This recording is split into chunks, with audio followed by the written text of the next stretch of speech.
Ladies and gentlemen, we are back to back to back on the movie reviews. It is definitely award season, but you got to have the lighthearted, fun-filled, action-packed, and of course the animated or CG animated. And we're talking about Sonic 3. So same crew from last time that we ended up doing our review on Mufasa. Go and definitely check that out. But now we're here to talk about Sonic 3, and this is coming off the heels of two successful films. The first film did very well in the box office. The second film, introducing Knuckles, was received very well. And at the end of Sonic 2, if you looked after the end credits, we got a glimpse at another hedgehog that is Shadow. And this is his official debut movie in Sonic 3. And it is played by the amazing Keanu Reeves. So I'm going to go ahead and bring my people here. What's going on, Jorge? What's up, Mike? What's going on, Yeah, everybody? We're back drop again. properly. So, without going too deep into it, I know you guys, are old school gamers, and I know you guys have both seen the first and second movies. And I think that you guys had some love for some of the things that they were able to do in those two. And I think that also with bringing in the factor of Shadow, it was a lot of hype behind this. But did it live up to the hype that you guys were hoping for? Did you guys enjoy it? Were you entertained? And what were some of the thoughts you had of it, real quick? Here we go. I'll go first. Yeah, I definitely I think it was a fun, entertaining movie. Um, it definitely had its flaws in it, but overall, for a comic book, not a comic book, but a video game movie, I thought they did it pretty good justice with the characters. Obviously, the introduction of Shadow and kind of seeing that dynamic, within the trio of Knuckles, Tails, and Sonic was just very, very fun. But yeah, no, overall, I was definitely entertained for certain parts of the movie for sure. Yeah, I for me, I hope my mic's situated.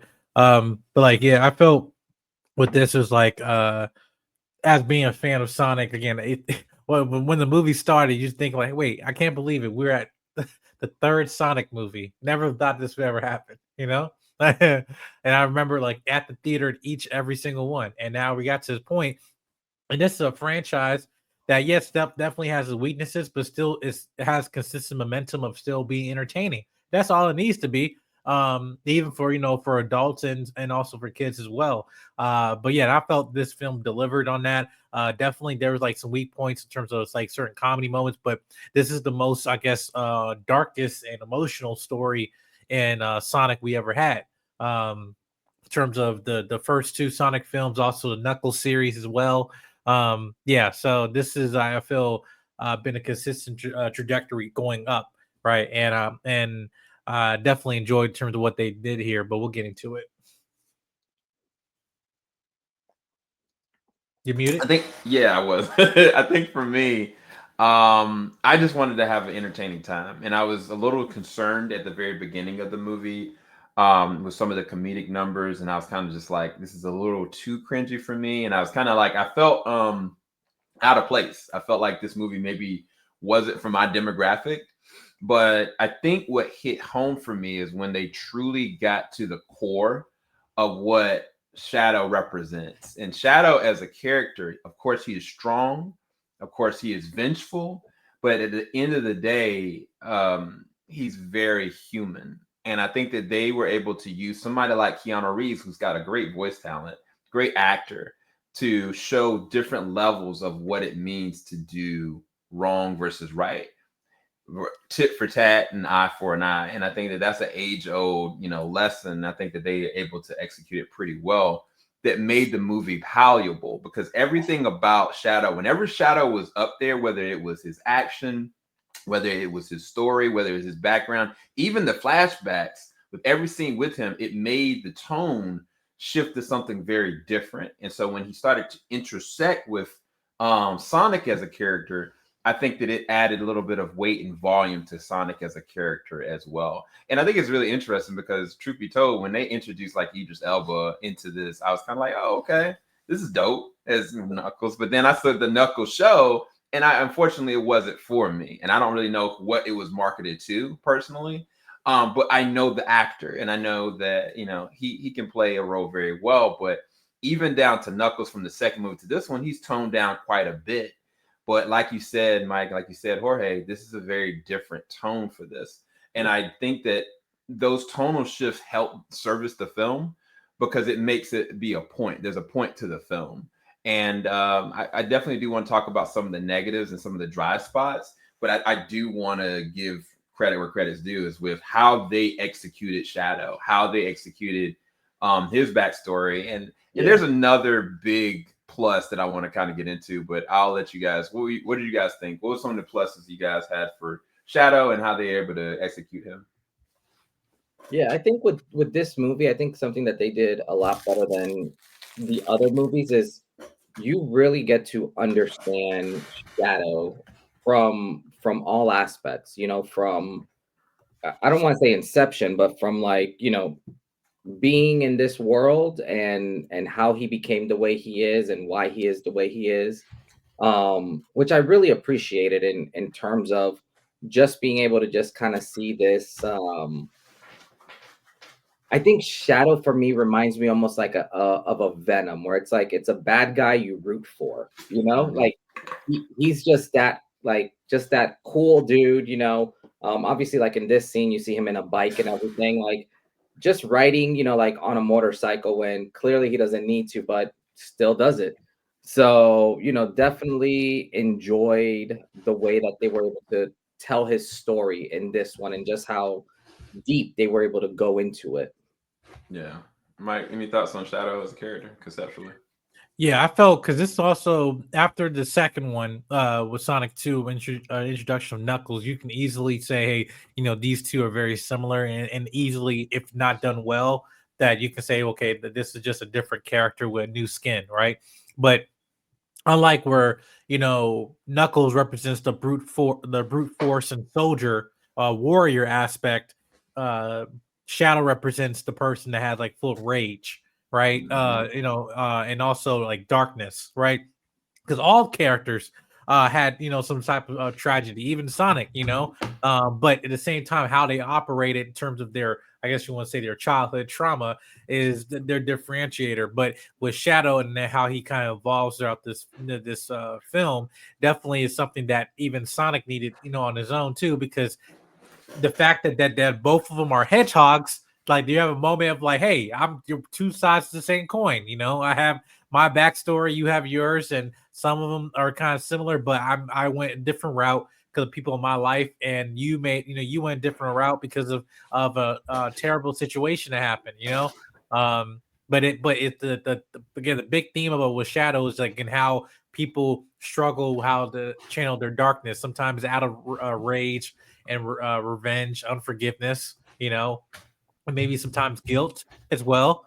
But again, it's like, but having that the the theme of not, you know, resolving those issues on your own, if unchecked, can turn you into the dark side, right? And definitely, they're like themes of there, like him tapping into that dark side of himself, and stuff like that. But I definitely love like the parallel of you saw a journey of Sonic just like you saw a journey of Shadow, but because both of them are hedgehogs, they do a good job of seeing those parallels, but also benefiting each other's story. Yeah, no, for sure. And I think that the other big thing, and I think this might be the best he's been at it, and I'm talking about my man Jim Carrey. He honestly is gold in this. From the moment that we see him to the moment that we don't, like I don't know. This is kind of like to me his swan song. Like I think the first one was a great introduction to him, but he wasn't Eggman yet. But the fact that he's playing two different versions of Eggman, an older version and a younger version, and how they intersect and how nimble this 60-something-year-old man is, and still to this day can make me laugh on the dime. It's just ridiculous. And I think that every moment that he's there, it's not cringy at all. I don't think there's one joke that he kind of doesn't land, and everything else is kind of, but he to me was a very big highlight to this film. And I think that the other thing about it, as far as his character, there's those two characters intersecting. They also add to some of the emotional connection to Shadow as well, which I think helps the film holistically. But what did you guys think about Jim Carrey? Do you guys think he complimented it, or did you not? I was curious. I mean, Jim Carrey doesn't miss often. He is probably one of growing up, he is probably one of the funniest people that you can see a movie with, like type of stuff. So like Ace Ventura, like you just can go down the list and you kind of see him, and the way he's able to portray, Eggman here, it's phenomenal. And then when you start seeing the scenes where, he's kind of doing the dual role, it's fascinating just kind of seeing even how his body moves at this age. He's able to still contort himself and just put himself in these weird positions. I think I've yet to see another actor contort their face as well as he can, and Right.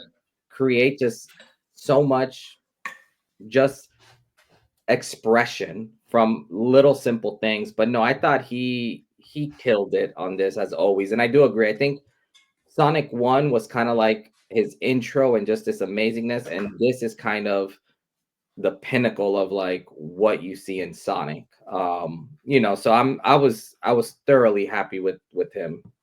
Yeah, Mike. Yeah, he's a goat for a reason. But even then, like to a point, again, this film is not supposed to be taken seriously. But knowing again, and some of my negatives in this film is when other people are trying to be funny, it's like, no, there's a guy in this movie for that. Let him do his thing, because what you're doing is straight up silly and might not be doing too much. It just come across as cringe. But him is like, no, that's what he's supposed to be, right? Yeah. And but I also saw like again his range too of him like even acting with himself, right? And so that was a good thing because a lot of actors sometimes if can't really do that, it can come across as like Silicon Valley a little bit, but like yeah, I felt really that Jim he pushed himself into this role of playing two different characters, right? Definitely related, but also kind of like it was like twice the fun is what you can say. And again, and you think that on paper that like, oh yeah, this probably too much for people. No, it wasn't. It's just like okay, Yeah. again, and it just and with also like comedic actors, throughout history, there is such thing like terms of like legends and in this industry that have a track record of just terms of films that are also timeless or like roles that are timeless, like the Grinch, the Cable Guy, Ace Ventura or whatever. And there's only one man that can actually do that, so um and so with him, especially now more evolving now to I guess the fullest no pun intended like version of Eggman that you can get to this point. True. And stuff, and even for like video game folks, like this is like he plays onto that. It's not like I'm not seeing Jim Carrey, I'm seeing Eggman, but at the same time, the Jim Carreyisms of it all is making it even better. So yeah, and again, Easter eggs allure for everybody. Like this was good. This was good. Yeah. And I think that the thing that I think is the last thing is that the action, when the action is on, it's on. Like everything the Shadow's doing, he's not playing at all. And it adds an interesting shift to seriousness because I think even the first movie and the second movie, I think the end of the first movie, I was kind of like, oh, okay, man, this is a little serious. Second movie had its moments with Knuckles and him, but I was like, I know Knuckles is not going to kill Sonic, but Shadow don't care. And in like the third act, I think it's so entertaining. It was really exciting. And I think that they did a really good job with that. But shifting to the negatives, I mean, Mike kind of said it and alluded to it. We've had, and I think the Transformers movies really showed me how this can go very negative very quickly. One thing that Sonic hasn't done, they found a way of maintaining balance, not putting too many human characters for too long, but maintaining, keeping the characters that we care about. With Transformers movie, they didn't do that, unfortunately, up until recently. And so in this film, the only problem that I had was that you got two main, human characters that were good guys that I really didn't care for them being in this film at all, to be quite honest with you. And I hate to say that, but their moments were just really cringy. But it was kind of like I felt like they had to be there because of that human connection. So it's kind of like they were there by proxy of plot. And the other thing was that when you have like moments where Sonic, Knuckles, and even Tails, I think Tails less than Sonic and Knuckles. Some of their line delivery felt a little cringy too, which is weird because the first two films it felt like it was a little bit more polished and it was a little bit more looser. It feels like they're kind of pigeonholed because they have to work together, but that's not how real brothers work. You know, like you're not always going to have just random riff off. And I think that they're trying to cater, unfortunately, to the younger demographic of like the last. And I think that's how you get like a show like Knuckles. But the other negative for me was the look of how Sonic was moving around. I don't know what it was, Yes. but when Sonic was moving, he was so light that it looked like the CG was just off. When you go and compare, and I might be wrong, when you go compare the first one, the second one to this one, unless he's fighting with Shadow, but with every time that you see Sonic, it was so bright that I couldn't tell what the heck was going on. And it felt like it was poor CG. Yep. And I don't know if it was they tried to add lighting or an overlay on it, or if they tried to rush it, but it doesn't help or service those action moments. Now it's weird because when Shadow it looks perfect.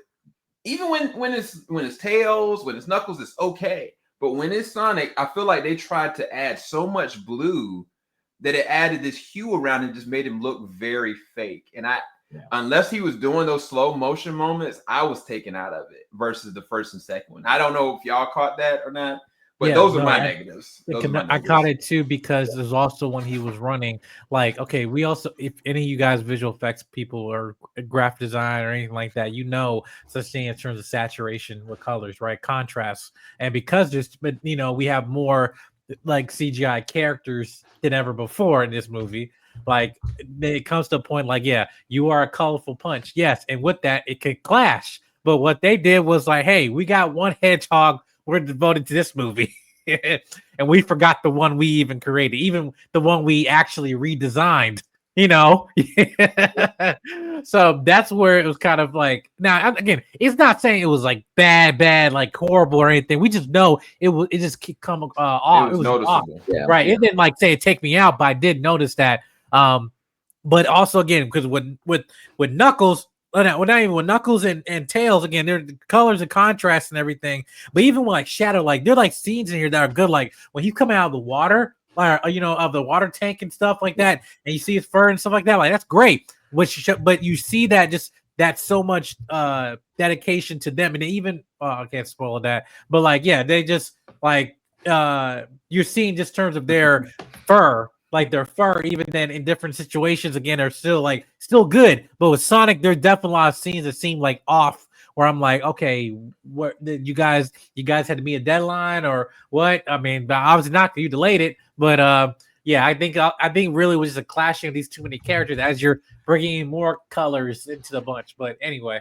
it's just weird to me because if you look even at this scene right here from like the first one, like his little spike starting to glow up and he moves, right? And I mean, I don't know. It was just it's almost like from if some of you guys old enough, do you remember Fat Albert, the live action movie? And remember when the longer they were in the real world, their colors start to saturate, and and that's basically what it was. It's like he been on Earth for too long, and his colors faded. No, it was weird because if you think about it, it's like they made Shadow, Knuckles, and Tails the priority, and then Sonic was almost like the redheaded stepchild that was like the afterthought in terms of the CG. Because for me, that was something that kept throwing me out of the movie when I kept watching, like during the scenes. And for me, it was more like the whites that were taking me off, like the blues and whites. It's almost like they went too hard on it instead of doing more of that electric blue that they did in the first movie. Yeah. But no, I do agree. I think that was one of, for me, the CGI. And we're spoiled because we literally just saw, like Mufasa. And you look at the CGI in that with all those animals, and given those are real, like they're portraying real animals instead of a video game character. But the CGI is just leaps and bounds different. And I expected like the playfulness, but I just didn't expect Sonic to look, I guess, so dull in the way where it's like they kind of blanked him out in a weird way. I think they made him lighter. I hate to say it. I know that sounds really bad, But when I look at Shadow, and maybe they wanted to make sure he looked lighter so people could distinguish the two. But I'm looking at even his fur here; it looks so much lighter than it normally is. Yeah, and I think that's why it looks like that. But sorry, Yeah. yeah. Yeah, right. And but I will again, say, not that big of look. Like it's not saying even a nitpick. It's something that you notice because again, that even his whole design was such a pivotal part of the creation of this franchise. So to get to a third movie and it's like, hey, we know some off. Hey, I know don't get too comfortable. yeah, Yeah, we know how these studios can they definitely can take some shortcuts. With their visual effects department. But yeah, I just thought that aside from that too, like, but the action again, going to about into the action part that I think they were still choreographed very well, visually. That you felt every punch, you felt even situations when things are like the adrenaline and the pace is picking up, you still feel like I don't know where we're going here, but I'm just along for the ride, So, but yeah, I think they still did that very well too. yeah. I will say something that, and I don't know if you guys felt it. This movie isn't that long, but it felt long, and not in a good way. Like it felt like it could have. You probably could have cut. And this sounds terrible. The more now that I'm thinking about it, what you said, think Sam, you could have cut Tom and Maddie out of this movie. Any scene that they were Mm, in, and I think that probably would have cut it down. That 10 minutes where it may have felt a little bit more. digestible. Yeah, because it was weird. I caught myself like looking at the time multiple times throughout the movie, um, which for a movie this short you wouldn't expect. Yeah, hour and 58 minutes. It's like we saw Mufasa like 2 hours, some change, whatever. And this felt like Sonic felt longer. Really, Yeah, I think it was really with the third act because you're like, okay, they're also trying to hit emotional moments, to climax of the story and everything. It's like, all right, we get it. All right, now let's get to it. And then okay, there's another cosmic event, and then there's another thing, and then so it's like it just kind of like beat by beat afterwards. It's like, all right, scene transition, yeah, but again, to your point, the same issue I had with Knuckles, even the same issue I have with really no disrespect to the actress, and I forgot her name, but like even in Sonic 2, that had the wedding scene, like the Shamik Moore, and I forgot the other lady who's like she got her own show on HBO, I think. But yeah, good actress and everything, but I'm like, hey, it's not the franchise for you. Like, no, because like it just, and no disrespect, it's just like because even then, this movie anyway, not trying to spoil anything, but just like they do something where have these characters return, but in a we're like, wait, why can't you just get these anyway? It doesn't just why can't you just have these actors come in and sit in different circumstance instead of do this dumb stuff? And like then it makes it look stupid because it makes James Marsden and other in the and I forgot the other actress's name, but like their characters look dumber.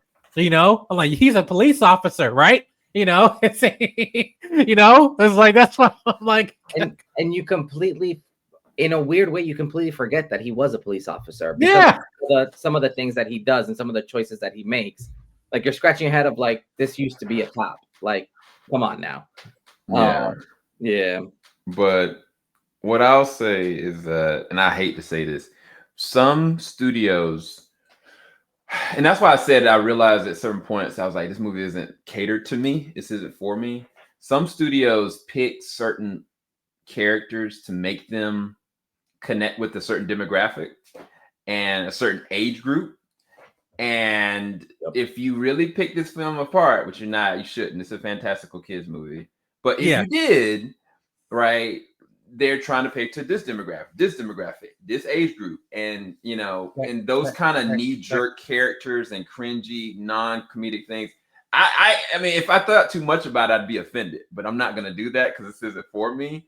Because I'm still able to get something from it. And I think that's why this franchise is successful to a fault, is because it's for everyone, technically. Like everyone will get something from it because just as long as they keep the characters to what they are, they give us an entertaining value, they add progression, which they've done. I think we'll keep watching. And especially this does have 2 end credit scenes. There's one in the beginning and there's one at the very end of the credits. Very exciting. Definitely go and stay for that. But we're going to give you guys our closing thoughts and our rating, A to F. I'll start up first. As much as those moments were really cringy and they could have removed the human elements, and I think that it would have been, to me, it would have serviced the film if it was just the trio dealing with this on their own.